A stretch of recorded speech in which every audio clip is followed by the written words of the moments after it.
Oke, assalamualaikum warahmatullahi wabarakatuh. Selamat pagi semuanya. Waalaikumsalam warahmatullahi Waalaikumsalam, pagi Waalaikumsalam Pak. warahmatullahi wabarakatuh. Pagi, Pak. Pagi, Pak. Selamat pagi Sebelum Pak. kita mulai, marilah kita berdoa terlebih dahulu supaya semua sehat dan apa yang kita pelajari hari ini bisa bermanfaat ya. Berdoa, kita mulai.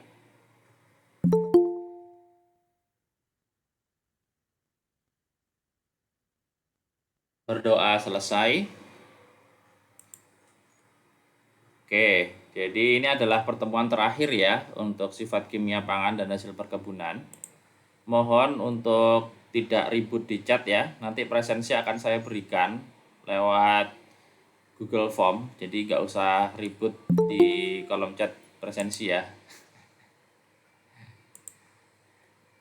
Dengerin saya dulu. Jadi hari ini akan ada kuis untuk kalian.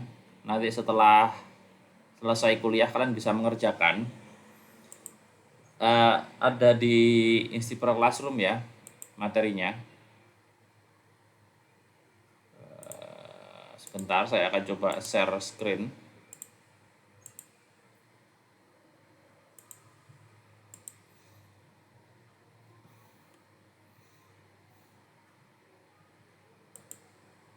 Sudah terlihat belum ya share screen saya? Sudah, Pak. Sudah Pak. Ya. Sudah Pak. Nanti kalian bisa temukan di paling bawah soalnya. Ya ini kuis 20 September 2021. Nanti kalian bisa klik. Lalu kerjakan, batasnya jam 5 sore ya atau 17.00. Jadi nanti kalian bisa mengerjakan soalnya ada 20. Maksimal hari ini jam 17.00 atau jam 5 sore waktu Indonesia Barat ya. Waktu Indonesia Barat. Gitu ya. Ada yang mau ditanyakan untuk kuis ini? Nanti ketika mengerjakan setelah diklik pertama nggak dihitung waktu kok. Jadi bebas ya. Nanti nggak akan dihitung waktu, tenang.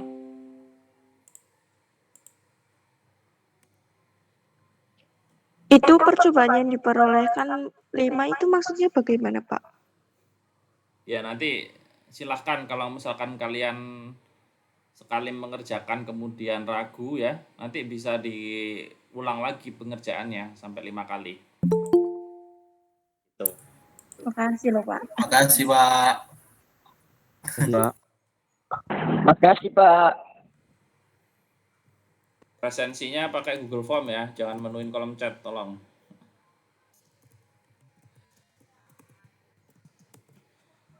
Pak, saya mau tanya. Ya, siapa ini? Christine. Christine. Gimana? Nah, itu kan Bapak bilang tadi kalau misalnya nilainya belum yakin bisa diulang lagi gitu sampai 5 kali. Ya. Nah, itu nilai yang diambil yang tertinggi atau nilai terakhirnya, Pak? Ini sudah ditulis itu grading method nilai tertinggi. Jadi nanti yang diambil adalah nilai tertinggi. Oh ya, baik. Makasih, Pak. Ya, oke. Itu ya, nanti yang diambil nilai yang tertinggi. Ada lagi?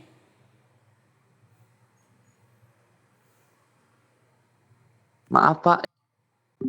Astagfirullah.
Halo, tes cek.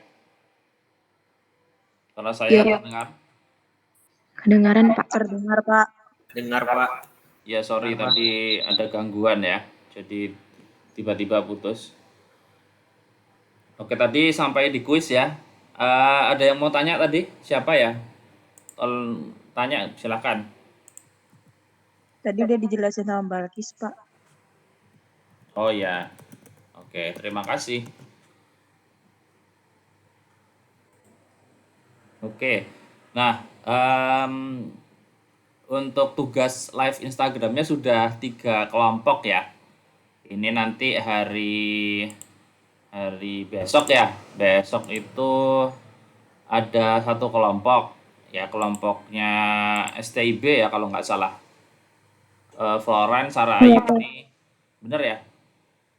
Iya, Pak, benar. Oke, sip. Kemudian tanggal 22 itu 2 kelompok ya. Benar? 2 kelompok. Iya. Kelompoknya siapa? Tuh, kok hilang. Sorry. Kelompoknya Putri sama kelompoknya ini ya. Kelompoknya Arif ya. Ya Pak. Iya Pak. Pak. Oke. Nah, ini yang STPK 2 nih saya nggak tahu nih. STPK-nya ini kan sudah Alwi Yahya, kemudian Arif Pangestu, Ali Argan sudah, Risma, Fatika sudah. Nah, yang kelompok 2 STPK ini belum kelihatan nih mau kapan. Aldrian Tama, Alwi Alfiansyah, Andrian Nasution, Anton Setia Utama, Iputu Nursaka. Ada nggak salah satu orangnya di sini? Saya Pak. Oh ya, oke. Gimana? Kapan? Secepatnya saya kabari deh Pak. Iya, karena tanggal 21, 22 sudah dan 23 sampai 25 saya ada training ya, berarti mau nggak mau pada saat kalian ujian sisipan ya. Minggu Oke, depan Pak. kan sudah ujian sisipan. Ya berarti kalian Iya, Pak. harus menyediakan waktu di antara ujian sisipan tersebut ya. Oke Pak. Tuh. Oke.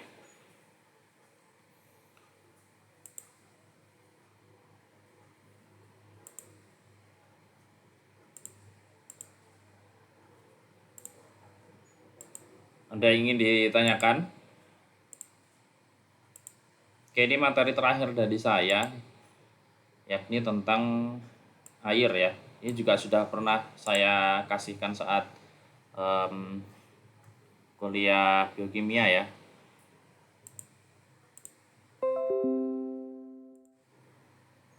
Apakah sudah terlihat di layar? Sudah, Pak. Sudah. Sudah Pak. Oke, udah ya. Nah, jadi air itu bisa ada dalam 3 fase ya, yakni padat, cair, dan gas atau uap. Nah, kalau padat itu berarti dia beku ya. Kalau di tekanan atmosfer itu suhunya di bawah 0 derajat Celcius, dan kalau cair ketika dia di suhu normal pada tekanan atmosfer seperti suhu udara kita 29 ya 30. Kemudian kalau dia gas itu ketika dia dipanaskan hingga titik didihnya.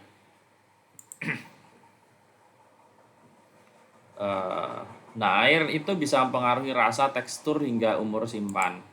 Ada yang ingat kenapa air bisa ada, atau ada yang di logika? Yuk, coba yuk. Air kok bisa mempengaruhi rasa itu bagaimana? Contoh, coba. Ada yang mau menyampaikan pendapatnya air bisa mempengaruhi rasa?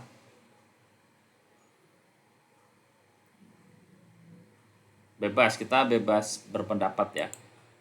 Kalian pakai contoh sehari-hari yang kalian temui, bagaimana menambahkan air bisa mempengaruhi rasa. Misalkan dari yang tadi terlalu manis menjadi tidak terlalu manis, tadinya asin tidak terlalu asin. Coba, ada Ada yang mau berpendapat?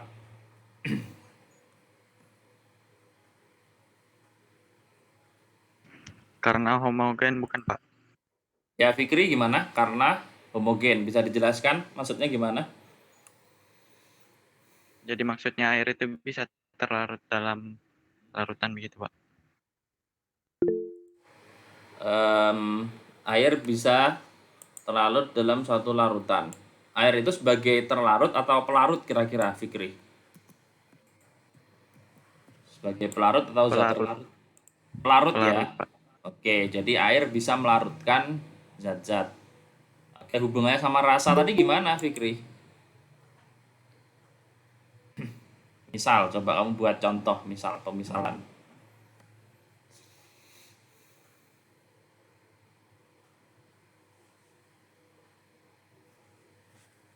Oke, ada yang lain yang mau berpendapat? Tadi Fikri katanya sebagai pelarut ya. Nah, ini saya belum nangkep nih, apa dalam hubungannya dengan rasa itu gimana? Coba ada yang mau menjelaskan? Silahkan.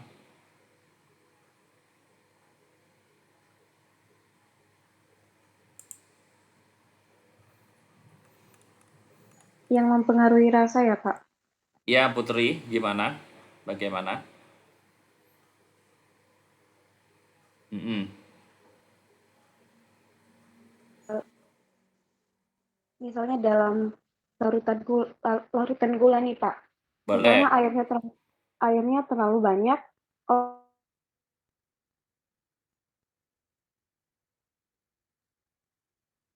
rasa manisnya akan sangat terasa. Jadi jumlah air itu akan mempengaruhi rasa. Oke, baik Putri. Meskipun tadi agak saya tersendat-sendat ya, nggak tahu apakah sinyal saya atau di tempat Putri, tapi terima kasih. Jadi kalau air ditambahkan ya, misalkan tadi gula ya, larutan gula, kalau air ditambahkan maka lama-kelamaan eh, rasa manisnya akan berkurang, begitu mungkin ya maksudnya Putri ya.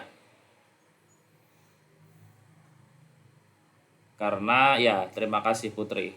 Jadi disambungkan dengan jawaban Fikri tadi, karena pelarutnya itu bertambah ya, artinya jumlah airnya akan meningkat sementara gulanya tidak ditambahin.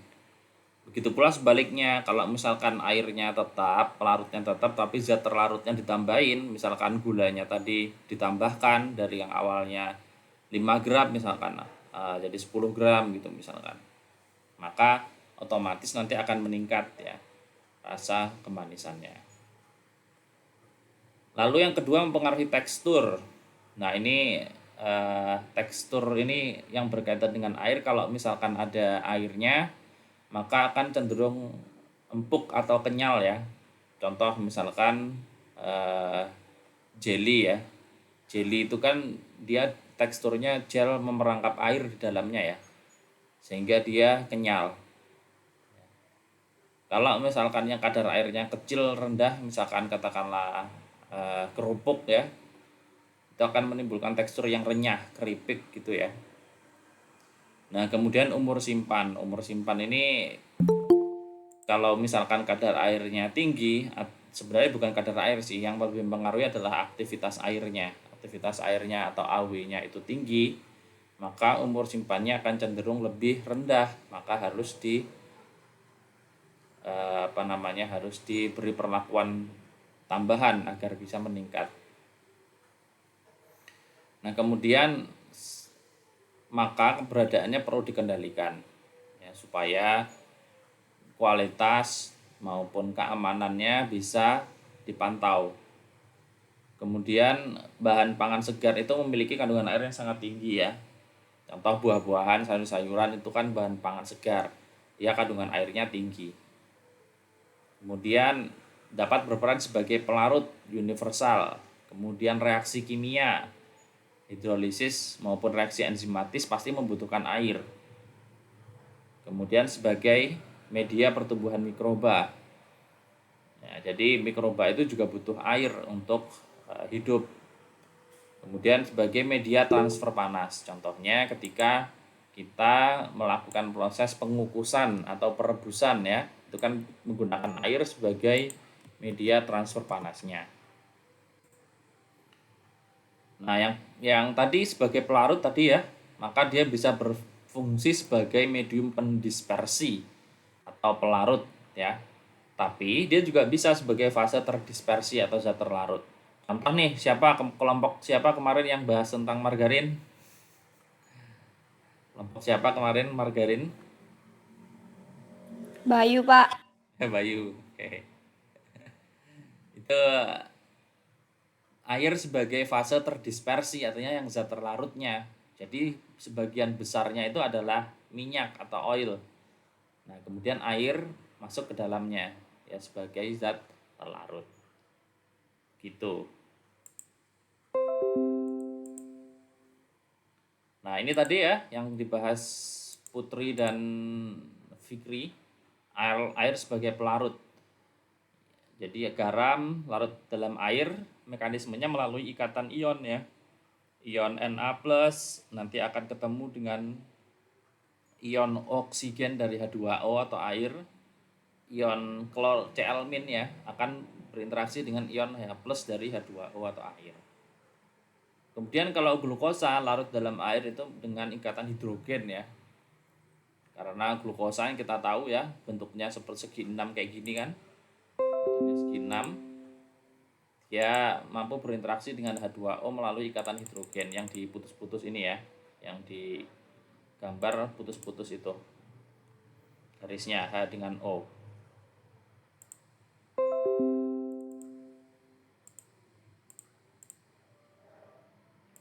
Nah, lalu ini sudah kita bahas ya waktu di biokimia. Kalau kehilangan air atau mengalami dehidrasi itu biasanya sih dari monomer yang akan menjadi polimer. Misalkan glukosa dengan glukosa menjadi panti ya, nanti akan kehilangan atau keluar H2O. Atau asam amino ya menjadi protein, seperti itu juga. Nah, sebaliknya kalau misalkan hidrolisis atau pecah dari pati jadi monosakarida, kemudian dari protein jadi asam amino, maka akan terjadi penambahan air atau H2O.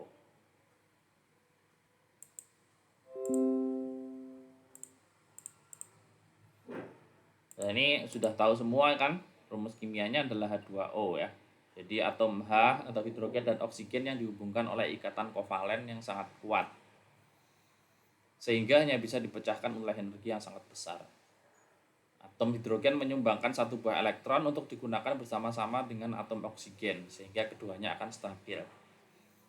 Nah, hidrogen atau atom H ya, itu punya sifat positif. Kemudian kalau oksigen itu punya negatif.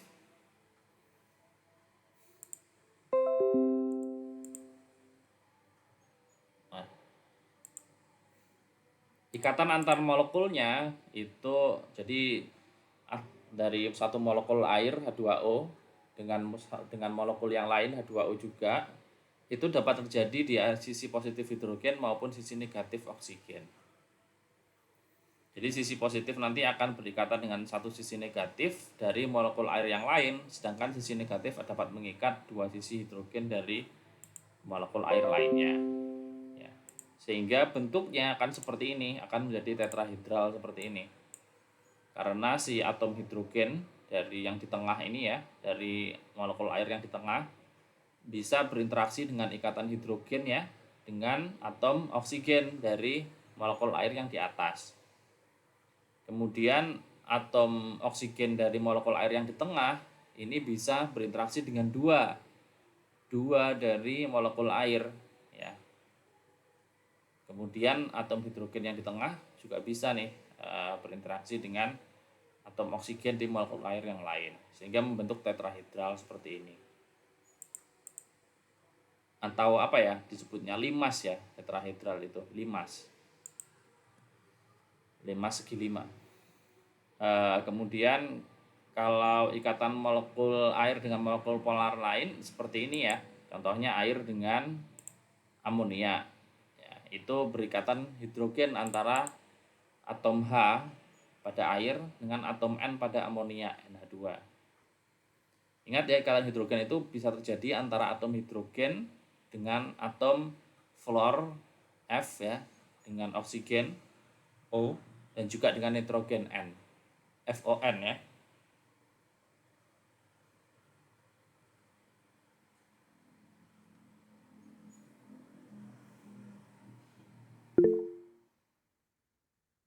Ya.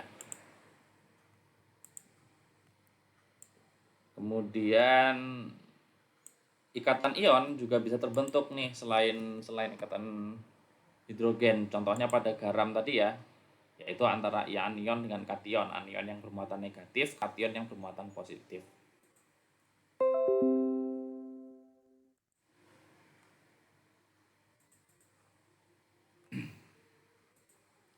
Nah, sifat fisikokimianya, titik didih, titik leleh, dan panas penguapan dipengaruhi keberadaan ikatan hidrogen. Titik didih 100 derajat Celcius artinya adalah suhu yang diperlukan untuk menghasilkan energi untuk memecah ikatan hidrogen sehingga membentuk molekul air yang bebas. Ini tadi ya, ikatan hidrogen ini ya yang dipecah. Kalau ini sudah mencapai suhu 100, maka ikatan hidrogennya ini pelan-pelan akan lepas sehingga air bisa berubah menjadi gas yang lebih mudah untuk menguap. Difusitas panas, seberapa besar mengalami perubahan suhu. Pada es itu 9 kali nilainya lebih besar daripada air ketika dalam bentuk cair. Oleh karena itu ada yang disebut sebagai sifat anomali air ya. Nah, pH air itu berapa sih? Nah, ini seharusnya pH air itu adalah netral, 7. Nah, nanti kalian pasti pernah menemukan ya air yang ber-pH basa ya, yang sering dijual-jual MLM itu ya. Kalau kalian tahu, yang pH-nya di atas 7. Kenapa kok bisa seperti itu? Karena air itu tidak murni H2O tapi mengandung berbagai mineral. Kalau banyak mineral yang bermuatan positif, contohnya apa? Magnesium, mangan ya. Itu akan pH-nya di bawah 7.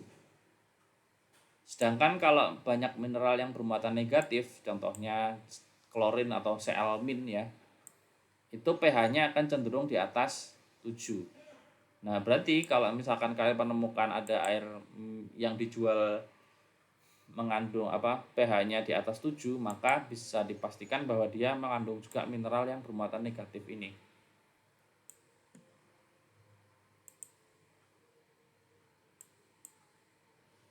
Nah, berikutnya ini yang tidak kalah pentingnya yakni diagram fase air. Sudah pernah saya singgung juga.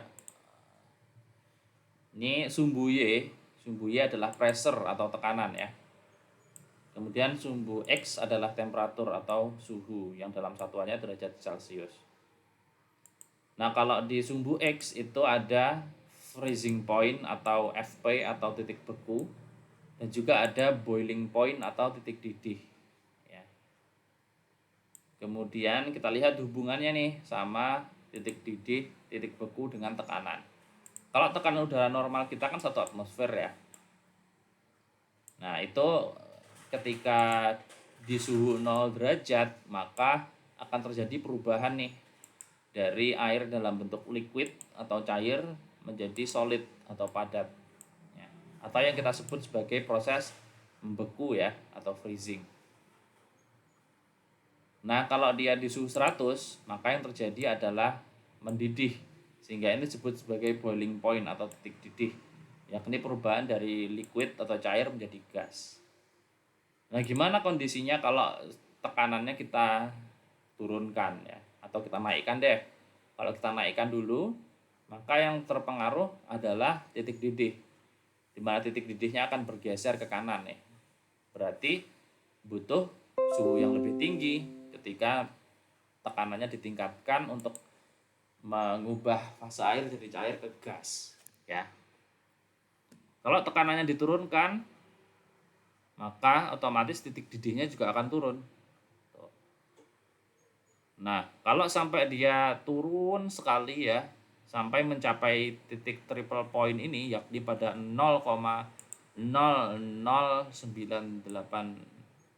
derajat Celcius ya suhunya. Ya. Maka akan terjadi peristiwa perubahan secara langsung dari gas ke padat ya, tanpa melalui fase cair. Yang kita sebut sebagai sublimasi atau deposisi ya. Balikannya, kalau dari padat ke cair disebut sebagai menyublim, kalau dari dari gas ke padat disebut sebagai terdeposisi.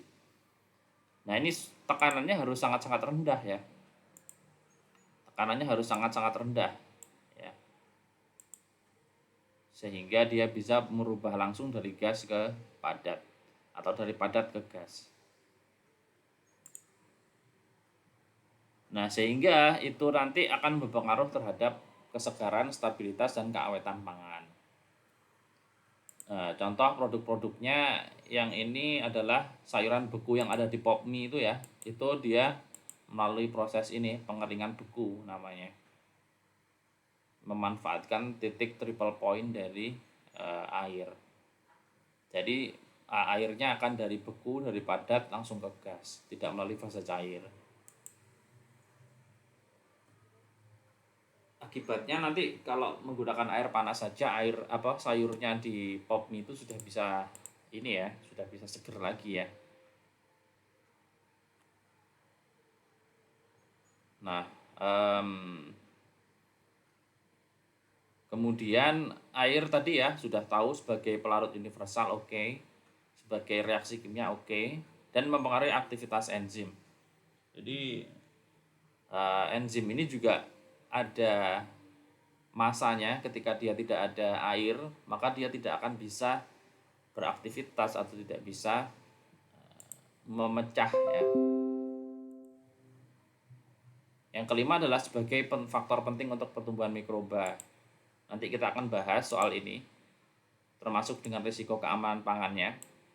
Dan ini sebagai medium panas ya, sudah tahu ya, untuk merebus ya, kemudian sterilisasi ya, nanti kalau kita belajar di mikrobiologi. Nah, sebelum itu nanti kita akan bahas dulu tipe-tipe air ya. Nah, ini kalian masih ingat gak nih waktu biokimia? Bentar ya, saya ke toilet dulu sebentar. Nanti kita lanjutkan. Sambil mikir, kalau ada pertanyaan boleh disampaikan nanti ya.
Oke, ada pertanyaan?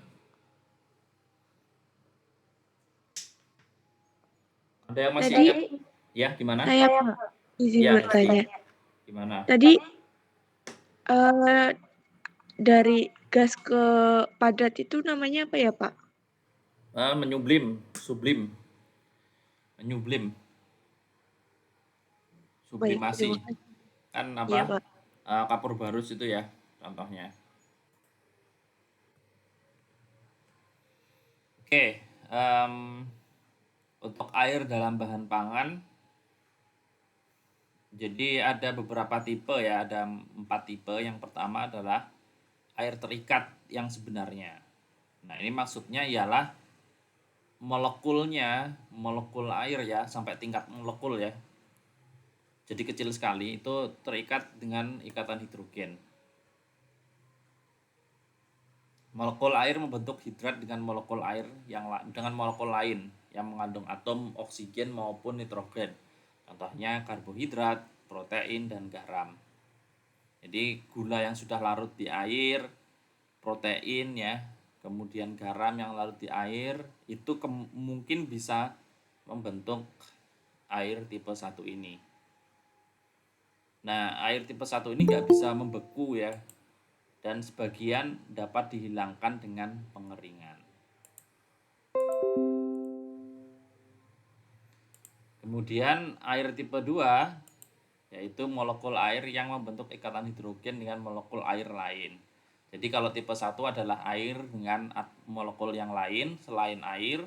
Kalau yang tipe 2 ini sesama molekul air. Ya. Dia terdapat pada mikrokapiler. Jadi kalau misalkan di dalam hewan, manusia, tumbuh-tumbuhan itu ada di pembuluh mikrokapiler. Sifatnya berbeda ya dengan air murni, kemudian sukar dihilangkan daripada air bebas. Apabila bisa dihilangkan, maka kadar airnya bisa sampai 3-7%.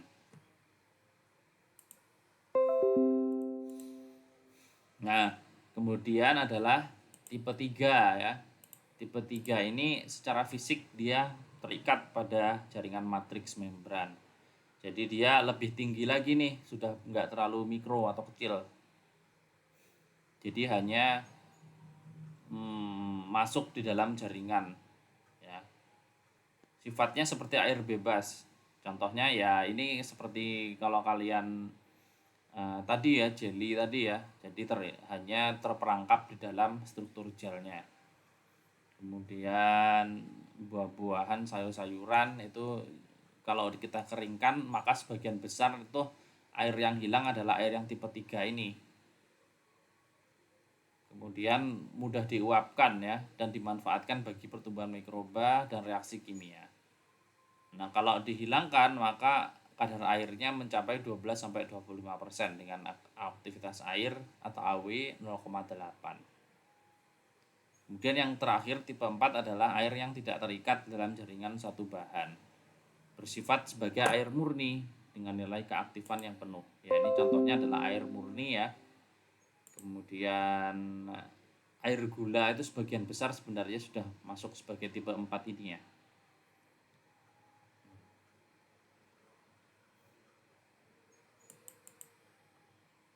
Nah, ini adalah hubungan atau laju reaksi ya. Kecepatan reaksi akibat perubahan aktivitas air. Oke, mungkin seharusnya saya terangkan dulu aktivitas air ya, sebelum ke tabel atau diagram 16. Oke, aktivitas air itu adalah ini. Kalau kadar air itu jumlah total air ya yang ada di dalam suatu bahan, maka kalau aktivitas air itu adalah ini pengertian sulit ya. Intinya adalah jumlah air bebas yang bisa digunakan oleh mikroba untuk berkembang biak. Ya. Kalau pengertiannya secara fisika adalah tekanan uap air dalam benda dibagi dengan tekanan uap air murni pada tekanan yang sama. Jadi AW sama dengan P dibagi P0. Nilainya 0 sampai 1 ya. Untuk air murni itu nilainya 1 aktivitas airnya. Tapi kita mudahnya itu adalah ini aja, jumlah air bebas ya di dalam suatu bahan makanan yang dapat digunakan mikroba untuk berkembang biak.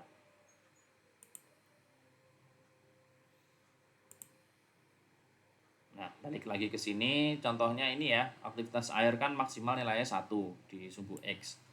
Jadi 0, 0,1, 0,2, 0,3 dan seterusnya sampai 1. Kemudian moisture content ini adalah kadar air, ya. Kemudian relatif reaction rate ini adalah laju reaksinya. Kita lihat misalkan aktivitas enzim ya.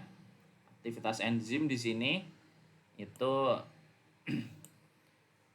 bisa mulai ketika AW-nya sudah 0,3.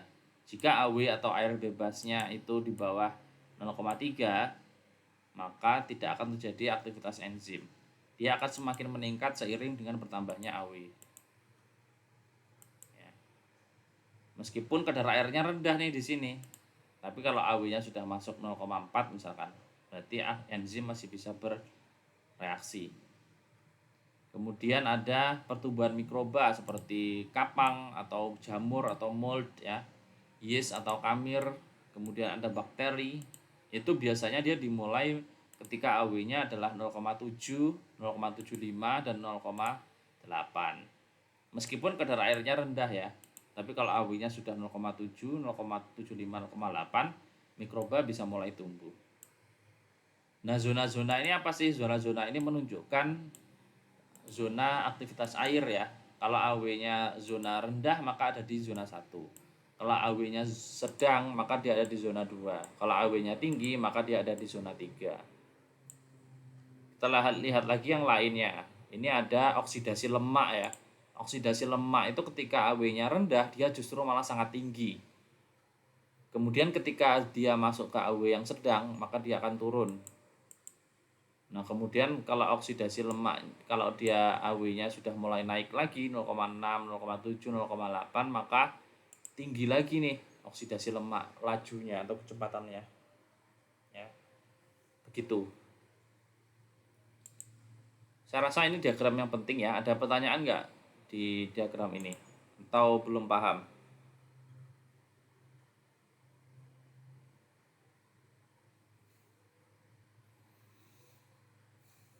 Paham ya?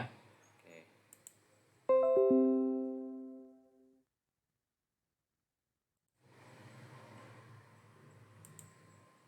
Nah, kenapa aktivitas air ini penting ya? Karena tadi kita sudah lihat laju reaksinya ya. Jadi meskipun kadar airnya rendah, tapi kalau AW-nya tinggi, dia bisa dimanfaatkan oleh mikroba. Nah, bahan pangan apa kira-kira yang memiliki AW rendah? Ada yang mau kasih contoh?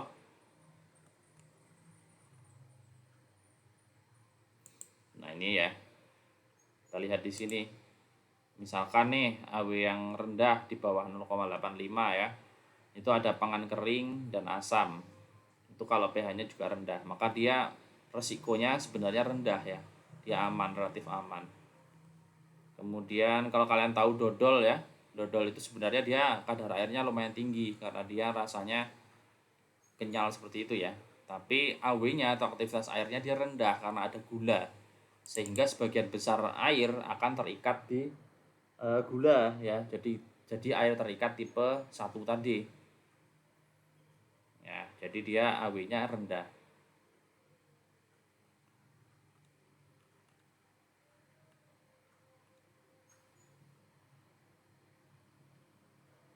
Nah, kemudian ada RH ya, atau relative humidity. Ini kelembaban udara, berarti kita ngitungnya gimana? RH adalah jumlah air ya di dalam udara. Satuannya persen. Berapa RH di lingkungan kita? 80, 70.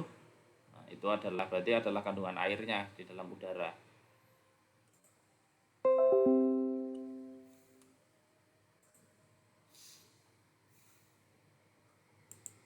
Nah, apabila bahan pangan disimpan dalam desikator yang berisi larutan garam jenuh, maka kadar air dan AW-nya akan berubah sehingga mencapai kondisi kesetimbangan. Contoh kalau AW-nya atau aktivitas airnya tinggi daripada kelembaban udara sekitar, maka air akan dilepaskan ke udara. Maka kadar airnya akan turun dari produk ya. Namun kalau AW produknya lebih rendah daripada RH atau kelembapan udara di lingkungan, maka sebaliknya RH atau air di udara akan masuk nih ke dalam produk. Nah, ini contohnya adalah larutan garam ya. Jadi garam itu bisa untuk mempengaruhi AW karena dia bisa berikatan ion ya sama air sehingga mengubah air bebas jadi air terikat. Nah, kita lihat di sini ya. Kalau di suhu 20 dia 0,0698. Kalau di 25 0,0695. Jadi dia berubah-ubah nih larutan garam itu. Sehingga kalau bahan pangan disimpan pada larutan garam jenuh yang berbeda, maka bisa menimbulkan kadar air dan AW yang berbeda. Nah, ini adalah prinsip pengeringan yang menarik ya. Kalau biasanya pengeringan kita menggunakan panas ya, tapi kita juga bisa nih pengeringan dengan memanfaatkan perpindahan air pada lingkungan yang lebih atau yang kurang lembab ya. Karena tadi prinsipnya adalah membentuk kesetimbangan dengan RH lingkungannya. Misalkan LiCl ini ya, dia bisa menyebabkan RH-nya itu kering, sehingga bahan pangannya akan melepaskan air ke lingkungan ini, lingkungan garam ini. Sehingga otomatis nanti AW-nya yang terukur adalah rendah, yakni 0,11. Gitu ya. Namun beda kalau pakai ini, garam K2Cr2O7. Dia akan terukur tinggi karena hanya sedikit yang keluar dari bahan karena lingkungannya lembab. Kita lihat K2R7 loh, K2R7 0,8 nih, hampir mendekati 1. Jadi memang lembab ya.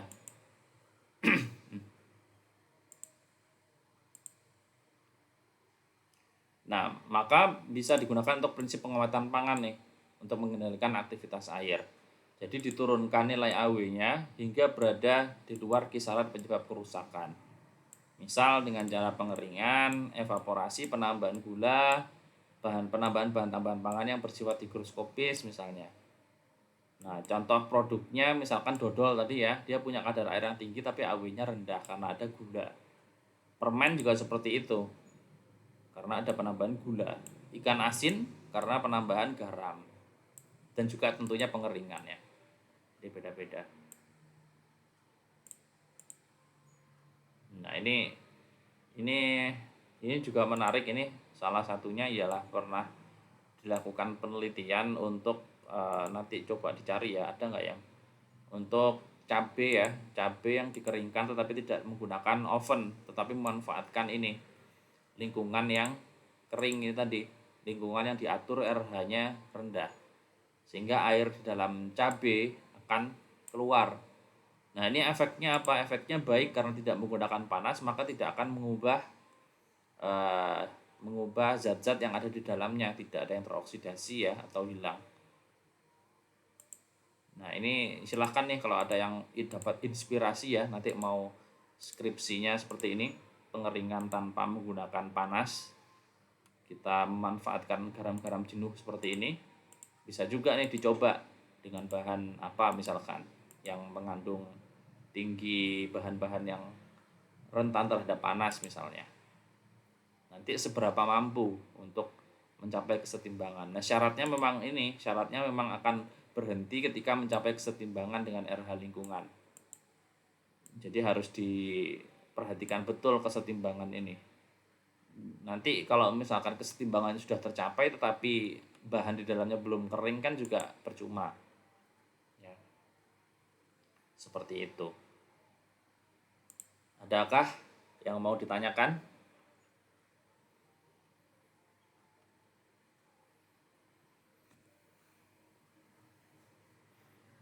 Kita ini ya, nanti tolong ya yang lain, kalau temennya lagi live Instagram atau ini, untuk tugasnya tolong nonton ya, didukung, saling mendukung antar temannya ya. Baik, Pak. Iya, Pak. Ini nanti akan saya akhiri di jam 9 ya, karena ada kuis juga toh hari ini. Jadi nanti sisanya bisa kalian gunakan untuk mengerjakan kuis. Kerjakan yang benar ya. Jadi download materi semua dari saya, cari jawabannya di situ, atau kalau nggak ketemu ya cari di Google ya. Pokoknya nggak ada waktu ya. Jadi kalian harus kerjakan sebaik-baiknya. Jadi jangan ngawur ya. Males ngerjain aja asal-asalan. Pilih, submit. Jangan ya, jangan seperti itu. Jadi yang saya harapkan justru bukan proses Anda atau nilai Anda ketika mengerjakan ya, tetapi adalah proses kalian untuk mencari jawabannya itu. Sebenarnya di situ kan belajarnya sebenarnya kan di situ. Ya, ini ketika kalian mencari jawabannya atau mencari tahu jawabannya, itulah proses belajarnya. Ya, jadi tolong jangan dikerjain asal-asalan ya, males-malesan kayak gitu. Oke? Baik, Pak. Siapa? Oke, ada yang mau ditanyakan?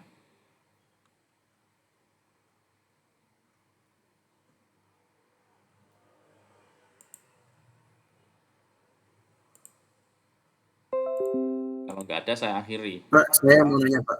Ya, silakan. Saya cuma mau tahu, air hujan itu sifatnya asam juga ya, Pak? Oke, bagus. Jadi air hujan itu bisa menyebabkan ini ya, karat ya, atau oksidasi atau korosi. Nah, kita tahu ya air hujan itu kan asalnya dari penguapan air yang ada di laut ya. Sehingga kemudian naik ke atas dan kemudian jenuh menjadi mendung ya, kemudian turun sebagai hujan. Nah, bisa diperkirakan tuh bahwa air laut itu mineralnya apa aja. Ya, pasti banyak sekali dan kecenderungannya memang sebagian besar pasti adalah yang bermuatan positif ya, mineral-mineralnya. Nah, maka nanti dia akan bersifat sebagai oksidator ya, nanti akan menimbulkan karat nih kalau suatu barang yang misalkan besi ya, nanti dipapar oleh hujan terus-menerus kan juga akan akan korosi ya. Seperti itu, Michael. Oke. Baik, Pak. Terima kasih, Pak.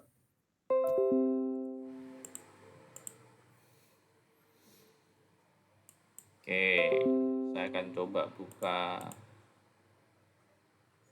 isi per classroom. Apakah sudah ada yang mulai mengerjakan?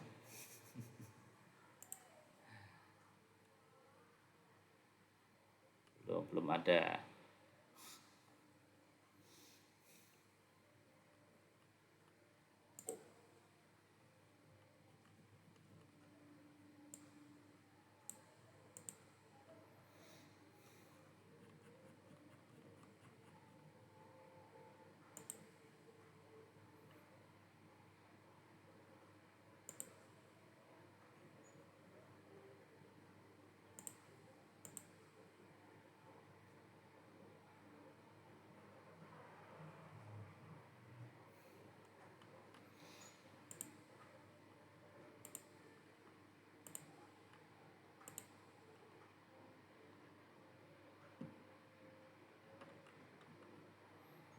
Oke, kalau tidak ada saya akhiri aja ya.